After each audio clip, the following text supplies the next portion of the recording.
Beberapa waktu lalu ada yang mempertanyakan bagaimana pemaknaan dari seumur hidup. Lalu hukuman mati ini diberlakukan di Indonesia itu seperti apa? Tapi ada ya? Ada. Hukuman mati dan seumur hidup di Indonesia itu ada? Ada sanksi-sanksi yang memuat tentang hukuman mati. Lalu nanti kita akan jelaskan pasal-pasal apa saja. Kemudian nanti pasal-pasal terkait dengan hukuman seumur hidup.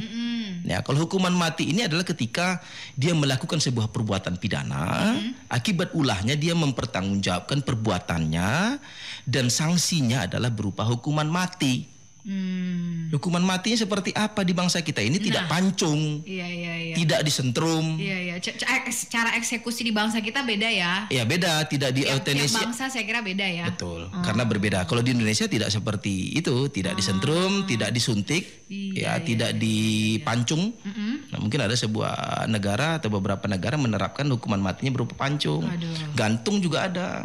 Tapi di Indonesia adalah hukuman matinya itu dengan berlakukan sistem tembak mati. Oh, lebih ya sama ada juga eksekutornya. sih.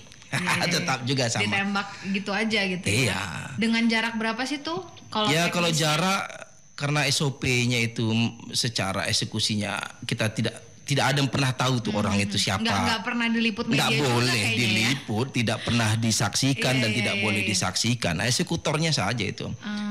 Tukang jagalnya saja yang itu disediakan. Yang kalau ilustrasinya ada beberapa penembak, ya penembak jitu, sebelaku eksekutornya, si terpidana mati berdiri pada sebuah tempat dengan jarak yang tidak terlalu jauh lah.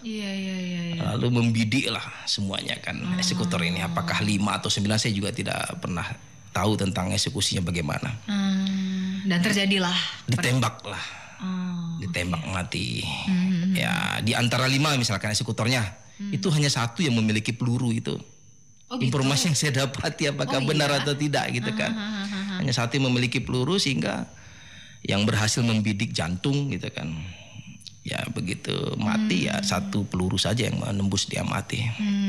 Nah itu eksekusi mati seperti itu, Jess. Ngeri kan? Iya. Jadi informasi ini memberikan pemahaman kita agar jangan melakukan perbuatan-perbuatan pidana yang mengakibatkan kita terancam bisa hukuman mati. Nah, pertanyaannya apa perbuatan pidana yang membuat kita menjadi terpidana mati tanpa perlindungan? Ini ada dasar-dasar hukumnya. Ya, kalau kita melihat pasal-pasal itu kita bisa lihat tentang bagaimana orang bisa dipidana mati terkait dengan perbuatan pidananya. Ya, itu salah satunya adalah tentang pasal 104 KUHP. Ya, pasal 104 ini itu memuat tentang bagaimana ada perencanaan perencanaan pembunuhan presiden atau pejabat negara dan wakil presiden. Artinya keberadaan dia, kemudian kehadirannya itu mengancam nyawa presiden dan wakil presiden sebagai orang nomor 1 di bangsanya begitu. Kalau Indonesia ya di Indonesia. Apalagi justru dia membunuh. Ya kan begitu. Membunuh kepala negara beserta wakilnya, ini bisa termasuk di dalam kategori itu. Saya bacakan pasal 104. Siap, Bang. KUHP. Saya kebetulan saya membawa KUHP ini, Jess. Oke. 104 KUHP. KUHP ini kitab undang-undang hukum pidana. Baik. Ya, kalau KUH Perdata kitab undang-undang hukum perdata. Ya, jadi kalau KUHP bisa saja perdata atau pidana, tapi disebutkan KUH Perdata. Jadi kalau KUHP kitab undang-undang hukum pidana. Otomatis ya. Ya, begitu. Nah, pada 104 ini makar dengan yang dimaksud membunuh presiden atau wakil presiden atau maksud merampas kemerdekaan mereka untuk menjadikan mereka tidak mampu memerintah diancam dengan pidana mati atau pidana penjara seumur hidup atau pidana selama waktu tertentu paling lama 20 tahun. Jadi jangankan kita membunuh, jadi kalau penafsiran saya untuk merencanakan membunuh saja itu atau apa justru dia bisa membunuh sekalipun itu ancamannya seumur hidup atau minimalnya itu ya, dan atau hukuman mati. Nah begitu. Jadi ini sudah mau memancangkan senjata nih kan begitu kan, banyak perencanaan pembunuhan seperti yang di film-film begitu ya. Iya. Itu kalau sudah membidik begitu kan, terungkap begitu, itu sudah bisa diancam. Pas pampres ketika mau melakukan tindakan langsung atas dasar terukur ya, atas dasar terukur dia melakukan penembakan dan ada indikasi ini akan melakukan pembunuhan. Ditembak di tempat bisa ya? Bisa ditembak dari jauh gitu. Makanya kalau presiden melakukan aktivitas itu kan ada pas pampres, ada penembak jitu ditempatkan di beberapa titik begitu kan. Kalau presiden datang itu coba kita lihat di atas gedung itu. Tanpa kita tahu itu ada sebenarnya ada penembak jitu di atas itu. Jadi kalau ada yang gerak-gerik mencurigakan, ya kan, mau mengacungkan senjata ke arah presiden atau melempar bom atau ada perencanaan pembunuhan, bisa ditembak mati. Iya. Hati-hati ya. Hati-hati di dalam melakukan sikap gerak-geriknya padahal mencurigakan, padahal dia mau mengeluarkan pisang gitu kan. Ngapain ngasih testimoni sama Pak Presiden, Pak ini pisang saya Pak. Iya, hati-hati, makanya kalau kepala negara kita jangan gerak-gerik aneh gitu. Biasa-biasa saja ya. Kemudian bisa termasuk pasal-pasal lain ya, seperti di pasal 111 ayat 2. Pasal 11 ayat 2 ini 111 ayat 2. Apa tuh Bang isinya? Kalau tadi tentang ada pembunuhan presiden, makar. Ini termasuk bagian buku kedua di dalam KUHP ya, tentang kejahatan itu. Oke.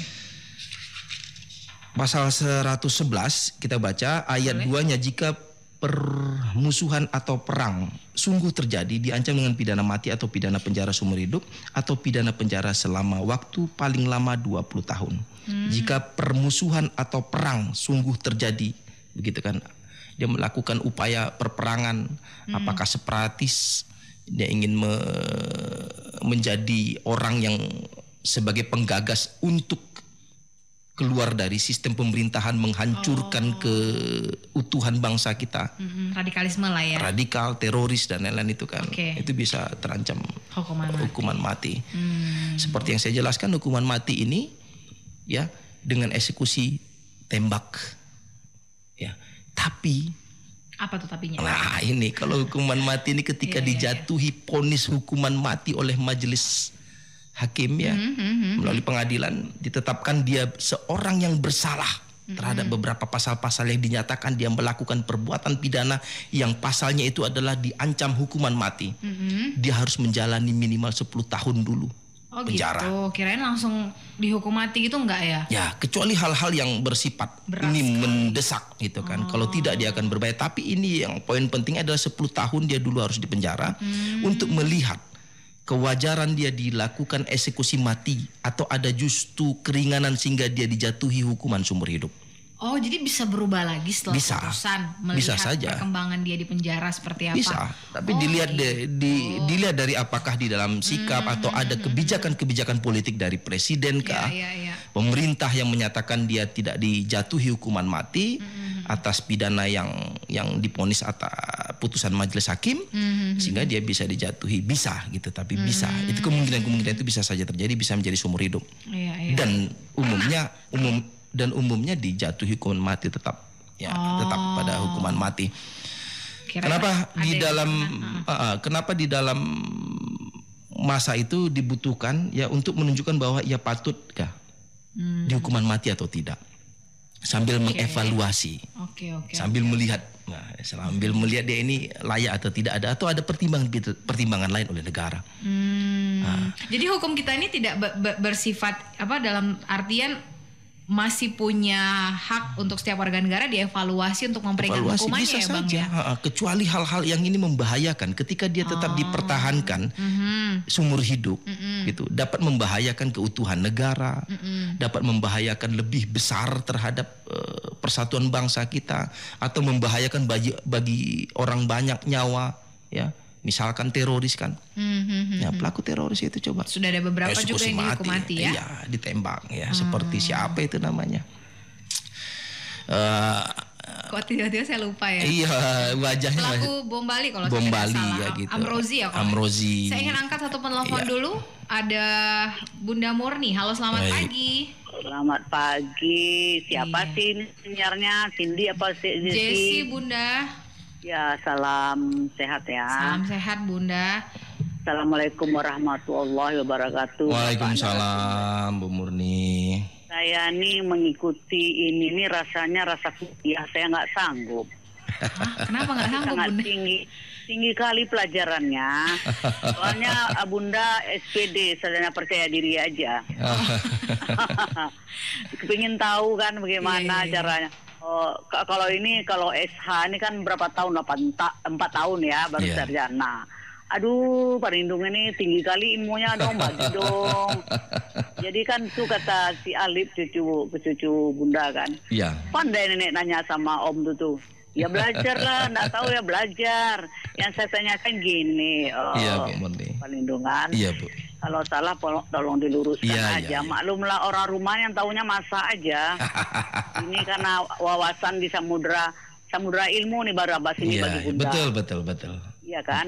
Masalah hukuman penjara, tembak mati, dihukum mati itu di Indonesia ini misalnya sesuatu kesalahan yang dilakukan, kata perlindungan tadi 20 tahun, hukuman mati, ditembak.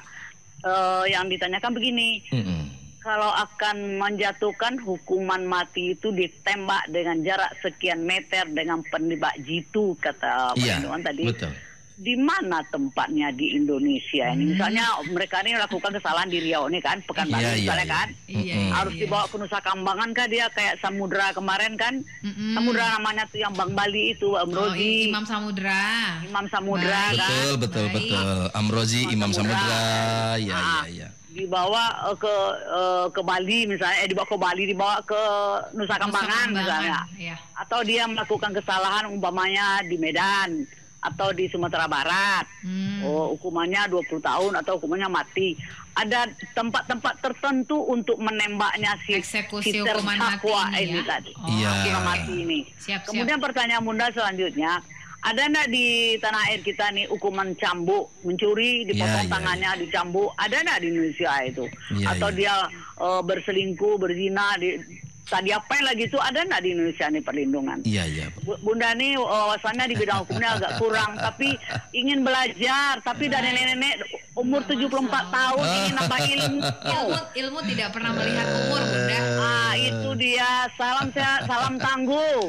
Iya. Terima kasih. Wah, kayak BPBD aja Bunda Murni salam tangguh ya. Baik, ada beberapa pertanyaan ini. Tempat eksekusi apa pernah diberitahu oleh pemerintah kita atau masih secret juga? Makanya di tempat hukuman mati, yaitu eksekusi mati itu harus jauh dari tempat keramaian. Pasti. Yang tidak bisa dipantau oleh siapapun, begitu ya. Tidak ada warga sipil juga ya di sana? Tidak ada sipil, tidak disaksikan secara umum. Paling hanya sebatas informasi bahwasanya hari ini akan diselenggarakan hukuman pidana mati terhadap si A atas perbuatan pidana yang dia lakukan, itu ditempatkan pada sebuah tempat khusus, tempat khusus itu yang jauh dari keramaian. Ya kalau kita di bangsa kita itu di Nusa Kambangan, pada sebuah pulau di sana nanti tempat terpidana mati dilakukan eksekusinya, dilakukan eksekusi, dan di sana nanti ketika sudah dinyatakan eksekusi selesai, dibawa di pemakaman khusus atau dikembalikan ke keluarga, kepada keluarganya, atau justru tidak ingin dikembalikan, atau mau dikuburkan secara ketentuan yang sudah ditentukan protapnya, apakah disediakan tempat pemakaman yang disediakan juga di Nusa Kambangan atau di tempat lain, negara yang menunjuk untuk tentang itu. Nah itu tempat sepi ketika orang menyaksikan tidak bisa itu. Beda halnya ketika pertanyaan kedua Bu Murni menyampaikan tentang hukuman cambuk. Ada nggak di sih? Negara kita cuma ada di Aceh.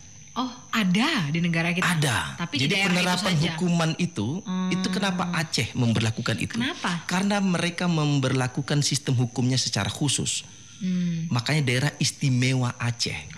Oh, tapi boleh ketika di negara tidak menganut, tiba-tiba di sebuah daerah menganut. Makanya dia termasuk provinsi yang istimewa. Sama seperti daerah istimewa Yogyakarta. Dia bisa menganut sistem pemerintahannya secara internal tanpa dia harus mengubah bentuk pemerintahan bangsa kita. Presidensial. Ada presiden, mentang-mentang di daerah istimewa Yogyakarta, daerah istimewa, begitu ya? Nggak ada pemilihan karena ada di sana, kerajaan di sana, kerajaan Hamengkubuwono, dia boleh mengatur hukumnya secara internal, tetapi tidak boleh keluar dari jalur hukum-hukum yang berlaku, yang pernah ditetapkan oleh bangsa kita. Dia berlaku terhadap undang-undang yang telah disahkan. Dia secara bentuk hukumnya adalah secara hukum yang berlaku di negara kita tidak boleh menentukan hukum sendiri dalam bentuk pemerintahannya.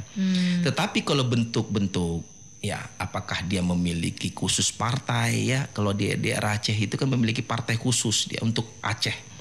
Kemudian membentuk keutuhan bangsanya keutuhan provinsinya tanpa merubah dari bentuk sistem pemerintahan bangsa Indonesia kita, dia secara internal boleh. Apakah dia membuat sebuah perda yang apabila mereka ada masyarakatnya melakukan perbuatan misal zina, cambuk tuh, boleh menerapkan hukuman cambuk terhadap mereka. Kenapa? Karena mereka adalah di provinsi Aceh merupakan daerah istimewa.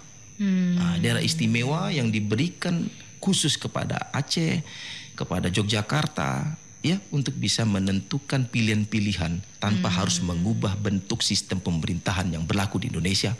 Begitu. Hukuman cambuk makanya sering dilakukan ketika ada hal-hal yang dapat melakukan perbuatan di luar dari KUHP. Ya, misal zina tadi. Dalam KUHP kan zina itu dapat dikategorikan zina adalah salah satu dari antara pelaku zina itu adalah sudah kawin. Kan begitu? Di dalam KUHP begitu. Jadi apabila mereka sesama pasangan yang melakukan zina tanpa ada perkawinan sebelumnya di antara masing-masingnya, perdanya mengatur misal dapat diberikan sanksi cambuk, maka diberlakukan sanksi cambuk. Maka itu di Aceh ya? Di Aceh itu setiap Jumat biasanya eksekusi hukuman cambuk itu. Pakai rotan, disaksikan oleh orang banyak. Sebagai shock terapi bahwasanya untuk melakukan hal-hal seperti ini untuk tidak hanya terjadi. Zina atau ada? Ya ada, apakah berjudi, apakah berjudi atau perbuatan asusila, kejahatan-kejahatan sosial gitu kan, pekatlah penyakit masyarakat dan lain-lainnya. Sehingga itu daerah istimewa itu diberikan keistimewaan dia. Di Pekanbaru belum ada ya? Pekanbaru tidak, masih ya selain dari Aceh, Yogyakarta itu. Karena kita nggak istimewa. Karena tidak merupakan provinsi istimewa. Hampir istimewa. Iya ya. Hampir istimewa. Tapi ya karena kan ada semacam ya tuntutan tentang bagaimana si provinsi A, provinsi B ingin merdeka, begitu kan. Daripada merdeka ya diberikan sebuah provinsi yang istimewa, begitu. Mungkin itu politiknya lah, trik politik. Tapi bangsa kita harus kita jaga keutuhannya.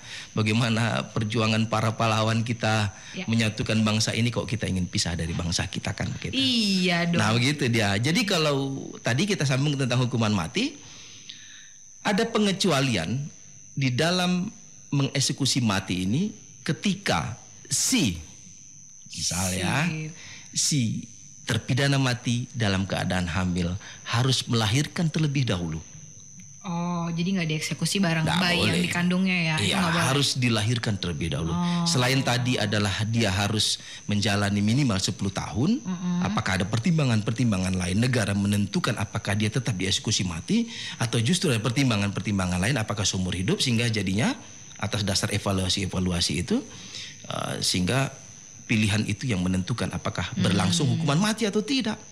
Nah, lalu kedua, ketika dia dalam keadaan hamil harus melahirkan dulu, itu baru boleh dieksekusi mati. Karena anak yang dikandungnya juga sudah punya HAM ya, untuk dilahirkan. harus diperjuangkan hak asasi anaknya, begitu. Yang ketiga, ketika dia sakit jiwa dalam masa pidana menjelang hukuman mati, dia dalam keadaan sakit jiwa, harus sembuh dulu itu. Nggak boleh.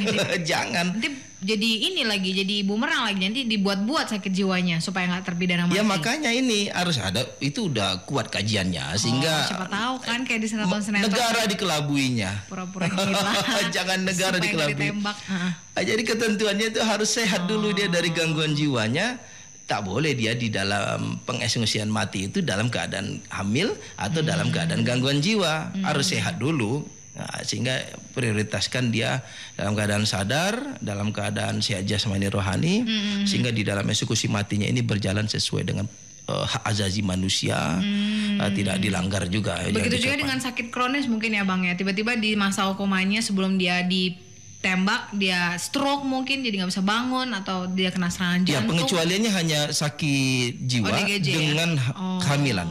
Oh, jadi kalau tiba-tiba dia apalah gitu sakit. Ya, stroke ya begitu kan. Iya, makanya eksekusi mati tetap dia harus dilaksanakan apapun bentuknya.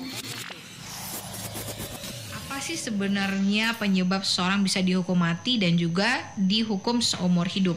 Tapi ini lebih ke pidana ya, Bang ya? Ya, ini perbuatan pidana. Oh, nggak akan mungkin ada perbuatan perdata yang dihukum seumur hidup atau mati, ini nggak mungkin. Dipastikan tidak mungkin itu. Jadi perbuatan pidana. Jadi ketika dia melakukan perbuatan pidana lalu dia dinyatakan bersalah oleh pengadilan bahwasanya dia telah melakukan perbuatan pidana dan dijatuhi pasal ya terkait dengan perbuatan pidananya dan dia diberikan sanksi berupa hukuman mati. Nah, dijalankanlah 10 tahun terlebih dahulu. Ya, dijalankan 10 tahun untuk sebagai masa percobaan dan mengevaluasi apakah ini layak untuk dijatuhi hukuman mati atau tidak. Tapi tetap pada umumnya sebagian besar pasal-pasal yang memuat ketika menyatakan dia adalah murni adalah orang yang dapat dijatuhkan hukuman mati maka akan dilakukan eksekusi. Ya, eksekusi mati ini pada sebuah tempat ya. Ya, regu tembaknya itu dari kepolisian yang terlatih yang di bawah pimpinan perwira. Kalau dari dasar SOP-nya itu yaitu minimal 12 orang itu penembaknya. Itu banyak juga ya. Penembak jitu itu dari BRIMOB. Penembak. Jadi kalau pihak kepolisian itu kan yang memegang senjata itu kan dari BRIMOB itu yang memiliki senjata laras panjang itu kan.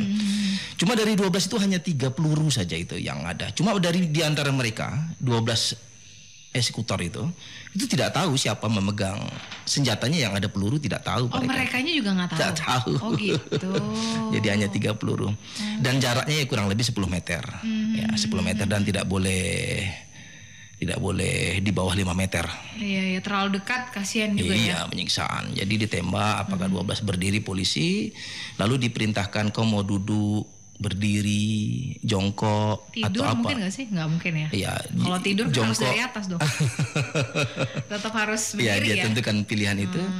Lalu diberikan nasihat ya sebelum dieksekusi mati ditaruh pada sebuah tempat penjara khusus. Di sana diberikan pemahaman tentang kerohanian ya, tentang agamanya masing-masing. Setelah ditembak mati, dibersihkan ya kalau menurut ajaran hukum Islamnya ya cara hukum Islam pemandian menyolakan masing-masing nanti diserahkan kepada keluarga untuk dikebumikan. Begitu itu metode di dalam hukuman mati. Tadi ada pasal-pasalnya ya selain dari makar ya dapat atau membunuh presiden atau wakil presiden, kepala negara lah, atau ada pembunuhan terkait dengan kepala negara tetangga yang sedang menyelenggarakan kegiatan di bangsa kita misalnya seperti itu. Dan ada pasal-pasal lain ya kita bisa lihat nanti. Kalau hukuman mati ini kita apa aja sih Bang selain tadi? Ya pengkhianatan terhadap negara, pengkhianatan terhadap negara atau dia memberikan informasi tentang rahasia-rahasia kenegaraan kita kepada penjajah kita gitu kan, berarti pengkhianat gitu kan. Itu nanti bisa dilihat di pasal 124 ayat 3 KUHP. Baik. Kemudian bisa menghasut atau memudahkan terjadinya huru-hara ya, provokator. Terjadinya huru-hara kehancuran bangsa kita gitu kan. Keutuhan bangsa kita rusak akibat dari provokasinya gitu kan.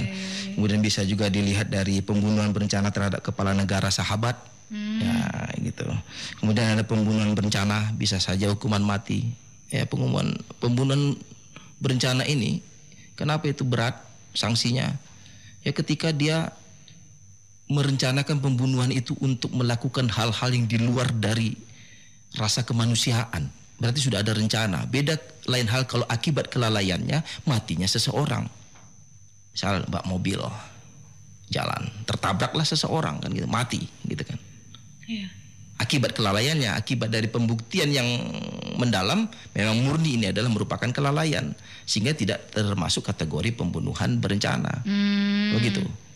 Ya, tidak termasuk kategori pembunuhan berencana. Nah, pembunuhan berencana ini ada yang juga di hukuman mati. Waktu di mana ya? Saya lihat informasinya itu satu keluarga dibunuh secara keji akibat rasa ketidaksenangan kepada kepala keluarganya. Gitu. Akhirnya anaknya yang kecil dibunuh, istrinya dibunuh dan lain-lainnya, satu keluarga dibunuh secara keji. Hukuman mati layaknya karena sudah tidak manusiawi Anak kecil pun yang tidak tahu apa-apa, yang tidak merasa bersalah juga dibunuh kan begitu. Nah itu perjuangan bangsa kita menerapkan sanksi-sanksi yang adil itu ya harus seperti itu gitu. Termasuk koruptor juga harus dihukuman mati ketika dia sudah terbukti melakukan perbuatan pidana nominal yang luar biasa. Tapi belum ada kan? Mana? Malah dikasih diskon ya, lagi. Belum ada ya Bang ya. Bagaimana ini? Kenapa? Apa yang salah ini Bang? Ya, uang masyarakat, hak-hak masyarakat gitu kan. Secara tidak langsung ya pemiskinan juga terhadap masyarakatnya kan gitu. Secara tidak langsung membunuh juga. Perlahan-lahan. Kan bahasa ekstrimnya seperti itu. Iya. Jangan hanya perkara-perkara seperti ini untuk membuat shock terapi agar koruptor tidak melakukan perbuatan pidana korupsi. Terapkan itu hukuman mati dan harus ada yang mengawalinya. Belum pernah soalnya ya. Belum pernah, jadi aduh gimana ini. Makanya korupsi masih terus berlangsung.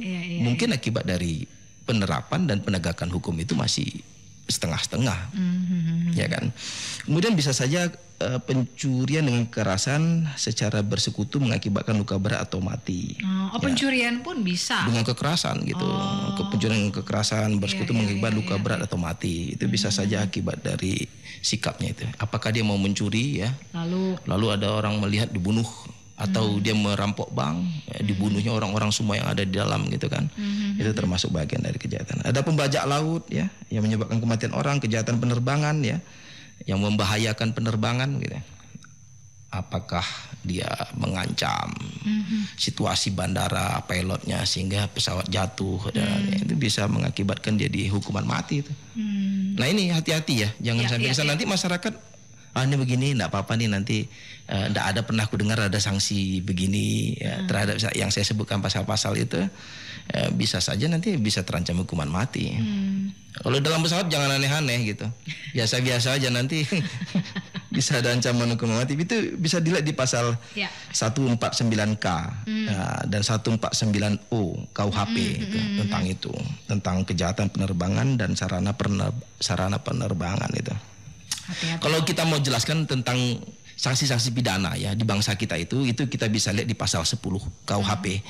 Itu bisa ada pidana pokoknya ya. Berupa pidana pokok itu ada pidana mati, pidana penjara, kemudian ada pidana kurungan, pidana denda, pidana tutupan, pidana tambahan, pencabutan hak-hak tertentu dan perampasan barang-barang tertentu. Nah, itu bentuk sanksi pidana. Jadi hukuman mati itu ada termasuk pada pidana pokok yang dituangkan di dalam pasal 10 KUHP. Nah, begitu ya. Oke, sampai di sana ada pertanyaan. Kalau tidak kita masuk kepada tema hanya itu ada yang lain juga tindak pidana lain yang juga bisa menyebabkan hukuman mati. Ya itu yang masih tertuang saat ini masih itu. Ya, yang jelas sangat berbahaya, membahayakan situasi kenegaraan kita. Kemudian ada kasus narkoba mungkin Bang cukup banyak juga kan yang dipidana. Ada, termasuk perbuatan pidana kejahatan narkoba ya, narkotika itu bisa termasuk bagian dari itu, termasuk pidana khusus ya, tindak pidana khusus ini yang tadi kita sebutkan di dalam kitab undang-undang hukum pidana. Ketika hukuman mati dituangkan di dalam termasuk undang-undang khusus namanya itu, ada narkotika, lingkungan ya betul. Kalau saya tidak salah. Apakah dia membawa narkotika berupa sabu 1 ton gitu kan, 1 kontainer untuk dijual belikan di Indonesia, bisa ancaman hukuman mati. Nah, begitu termasuk bagian dari perbuatan pidana secara pengaturan hukumnya diatur di dalam undang-undang khusus, undang-undang narkotika. Itu juga bisa dilihat nanti di bagaimana ketentuannya diatur dalam undang-undang narkotika itu. Oke deh, lanjut. Kita masuk tentang pidana penjara seumur hidup. Nah, pemaknaanmu bagaimana, Jess? Seumur hidupku, seumur hidupku sih. Pokoknya semasa kita hidup ya. Jadi ya nanti jangan salah lagi nih. Kita dulu waktu kuliah pun sering bertanya kepada dosen-dosen kita, pidana seumur hidup ini bagaimana Pak? Begitu kan pada dosen. Ilmu yang kita dapati ini memang kontroversial. Ya, kontroversialnya apa? Mengenai pemaknaan seumur hidup. Pemaknaan seumur hidup itu ketika hari ini kita melakukan perbuatan pidana, lalu disidangkan, terbukti dinyatakan bersalah oleh pengadilan bahwasanya kita adalah sebagai terdakwa yang melakukan perbuatan pidana dan dijalanilah sebagai orang yang melakukan perbuatan pidana dengan sanksi pidana kurungan seumur hidup. Misalkan hari itu dia umurnya 30 tahun. Ya. Lalu dijatuhi 30 tahun kah? Bukan. Bukan ya. Bukan seumur hidupnya, bukan seumur hidup pada saat dia dijatuhi, diberikan sanksi, diputuskan oleh majelis hakim pada usia 30, berarti sanksi pidana kurungan penjara seumur hidup, bukan. Tetapi seumur hidupnya di dalam penjara hingga dia mati. Pokoknya dia mati di penjara gitu ya. Mati dalam penjara. Jadi nanti bisa dilihat penafsirannya itu di dalam pasal 12 Kitab Undang-Undang Hukum Pidana, KUHP. Baik. Penafsiran itu. Nah, karena secara penjabaran tidak dijelaskan secara detail, ini yang kadang menimbulkan kontroversial. Tapi yang jelas tepatnya itu adalah seumur hidup, itu adalah seumur hidupnya di dalam penjara sampai dia mati. Nah, ini kejahatan-kejahatan yang luar biasa sehingga dia bisa dijatuhi hukuman pidana seumur hidup. Sama nggak sih kejahatannya dengan yang hukuman mati tadi, Bang? Bisa saja dia termasuk pasal-pasal yang terkait dengan apa yang disebutkan di dalam pidana hukuman mati. Ancaman pidananya terkait dengan hukuman mati. Apakah seumur hidup? Kalau hanya sekadar merencanakan, ya mungkin bisa seumur hidup. Merencanakan pembunuhan presiden gitu misalkan ya, tidak mati presidennya dibunuh misalkan oleh si pelaku, bisa saja seumur hidup atau gagal gitu kan. Nah, kemudian nanti kita bisa lihat ya di dalam pidana penjara seumur hidup itu di pasal-pasal yang dapat mengakibatkan dia dapat dikenakan sanksi pidana seumur hidup. Tapi sebelum ke pasal saya ingin angkat dulu satu telepon. Bang Parlindungan, halo selamat pagi. Pagi Mbak Jesi. Pagi. Ya silakan Mbak Feni. Pastikan aja. Jadi kalau hukuman seumur hidup itu kita nih yang terhukum tuh 20 tahun. Jadi bukan 20 tahun masa tahanan atau sampai dia meninggal di penjara gitu ya. Iya. Kalau 20 tahun Mbak Feni, berarti sanksi pidana yang dia jalani adalah selama 20 tahun. Oh begitu. Jadi kalau majelis hakim menetapkan dia adalah seumur hidup, begitu ya, kejahatan-kejahatan yang dilakukannya mengakibatkan dia dipidana seumur hidup, berarti seumur hidupnya sampai dia mati. Tapi kalau ada sanksi pidana 20 tahun, berarti selama 20 tahun lah dia menjalani pidana penjara. Ada berupa sanksi pidana 20 tahun ada. Dalam pemikiran saya tuh kalau dia bilang hukuman seumur hidup berarti kalau umur dia sekarang itu berapa, jadi hukumnya segitu, enggak ya? Bukan. Jadi penafsiran itu yang menimbulkan kontroversial, tapi secara pemaknaan dan penerapan itu harusnya adalah ketika sanksi pidana seumur hidup berarti seumur hidupnya di dalam penjara sampai dia mati. Oh betul. Iya. Oke. Terima kasih. Iya, sama-sama Mbak Feni. Sama-sama Mbak Feni, semoga membantu. Baik. Kita lanjut ke pasal-pasal apa ya? Ya, bisa dilihat nanti di pasal 104, ya pasal 106 KUHP, ya 107 ayat 2. Tadi 104 kita sudah baca ya. Kita boleh sebutkan di pasal, kalau 104 tadi kan tentang makar ya. Makar, kemudian 107 kita bisa lihat makar yang dimaksud untuk menggulingkan pemerintah. Nah, itu bisa termasuk pidana penjara seumur hidup ancamannya. Kemudian kita bisa lihat di pasal 107 ayat 2, yaitu pemimpin dan mengatur makar untuk ayat 1 diancam dengan pidana seumur hidup atau pidana penjara selama waktu tertentu paling lama 20 tahun. Nah, ini termasuk pidana-pidana yang maksimal itu 20 tahun kalau pidana penjara di bawah dari seumur hidupnya. Kemudian kita bisa lihat di pasal 108 ya. 108 ini kita bisa lihat di poinnya diancam dengan pidana penjara paling lama 15 tahun karena memberontakan, ya melakukan pemberontakan. Ya, orang yang melawan pemerintah dengan senjata, orang yang dengan maksud melawan pemerintah menyerbu bersama-sama. Pemimpin, ya ayat 2-nya pemimpin yang mengatur atau pemberontakan diancam pidana penjara seumur hidup. Jadi pemimpin-pemimpinnya yang melakukan pengaturan pemberontakan ya diancam pidana penjara seumur hidup atau pidana penjara paling lama 20 tahun. Jadi pemimpin-pemimpinnya. Nah, kalau anggota-anggotanya yang melakukan pemberontakan itu 15 tahun, tapi pemimpin-pemimpinnya sebagai koordinator untuk merencanakan pemberontakan itu lebih berat, yaitu seumur hidup. Kita bisa lihat di pasal 200 lagi ya. Pasal 200 ini ya, pasal 200. Saya buka KUHP-nya. Sabar ya, Jess. Iya, siap. Nanti kamu marah. Enggak. Kenapa harus marah? Siap. Pasal 200 ini itu dilihat di pasal ayat 2. Pasal 200 ayat 2. Dengan pidana penjara paling lama 15 tahun jika karenanya timbul bahaya bagi nyawa orang lain. Dan pada ayat 3 dengan pidana penjara seumur hidup atau penjara selama waktu tertentu paling lama 20 tahun jika karenanya timbul bahaya bagi nyawa orang lain mengakibatkan matinya orang. Nah, kita lihat di pasal 200, barang siapa dengan sengaja menghancurkan atau merusak gedung atau bangunan diancam pada ayat 3-nya dengan pidana seumur hidup atau penjara paling lama waktu tertentu 20 tahun jika karenanya timbul bahaya bagi nyawa orang lain dan mengakibatkan matinya orang. Nah, itu bisa sanksi pidana. Hati-hati dengan kejahatan yang mengakibatkan matinya seseorang atau membahayakan terhadap orang lain yang dengan sengaja menghancurkan atau merusak gedung atau bangunan. Ya, misal gedung. Sebuah gedung ini udah yakin ini ada banyak orang. Ya, kalau di Pekanbaru gedung Bang Riau kah atau gedung Surya Dumai di Pekanbaru ya. Lalu dia merusak pondasi. Oh, dan ini membahayakan bagi orang banyak atau justru sudah membahayakan matinya beberapa orang. Mengakibatkan dia bisa diancam seumur hidup. Hati-hati dengan merusak-rusak gedung itu. Nanti setelah ini kamu merusak gedung bisa diancam seumur hidup kamu. Jangan dong. Iya. Kemudian bisa dilihat lagi di pasal 124. Ya, pasal 124 itu seperti nih kasusnya. Saya baca undang-undangnya biar tidak ada dasarnya ya. Saya bicara dasar, jadi tidak asal ngomong aja. Dan bukan opini ya. Tidak opini. Siap. 124 ayat 2 itu diancam dengan pidana penjara seumur hidup atau selama paling waktu 20 tahun jika yang pelakunya itu memberitahukan atau menyerahkan kepada musuh tentang peta, rencana, gambar atau penulisan mengenai bangunan-bangunan tentara. Ya, atau menjadi mata-mata musuh.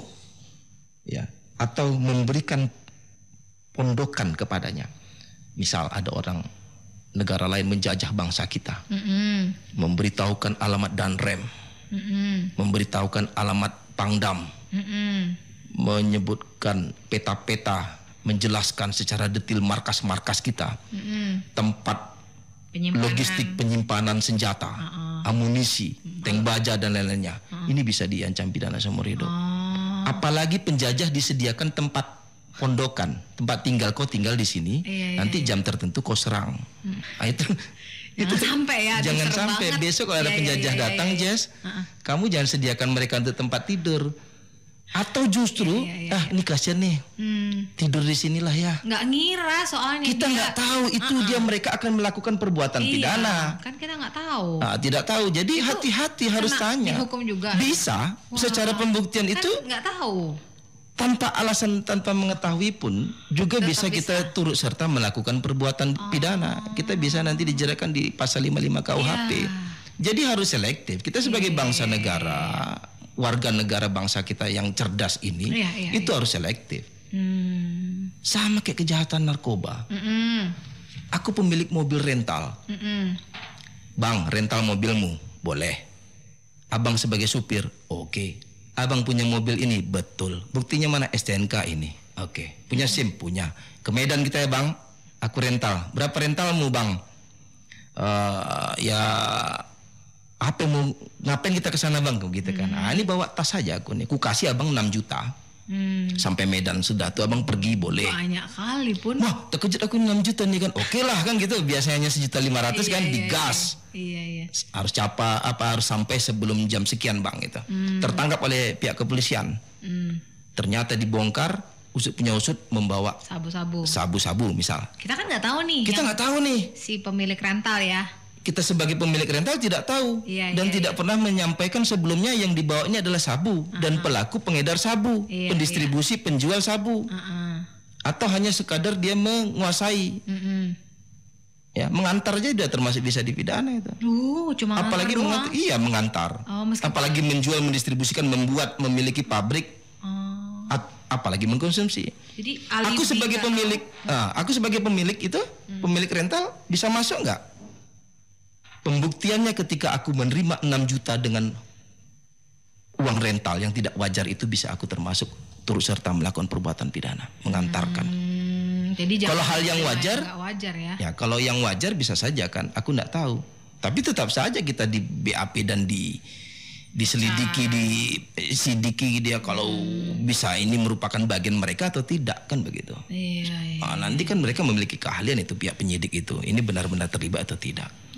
Mobil yang kita bawa pun itu bisa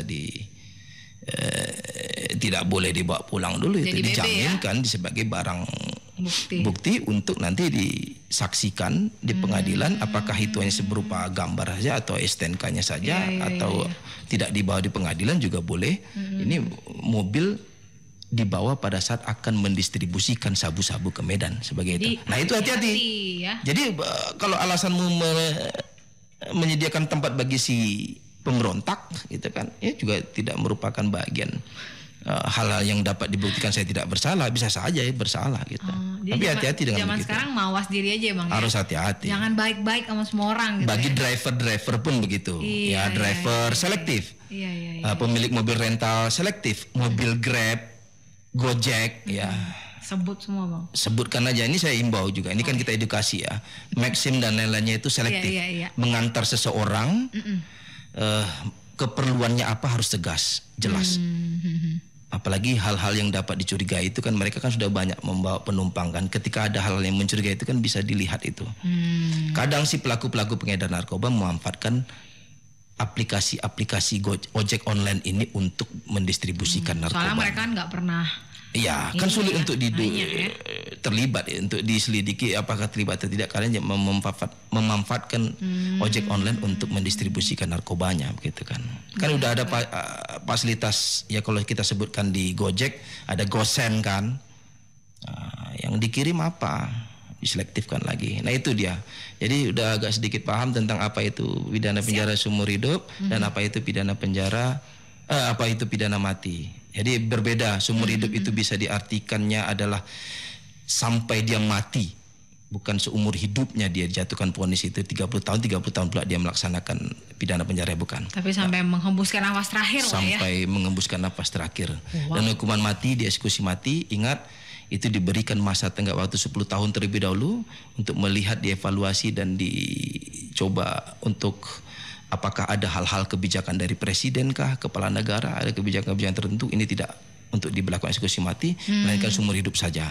Kalau dalam keadaan hamil harus selesai hamilnya dulu, ya, kehamilannya, persalinan dulu, pada masa tertentu, nanti baru dia bisa eksekusi mati. Kemudian pada saat orang gangguan jiwa harus lihat dulu gangguan jiwanya, baru dia bisa dieksekusi hukuman mati.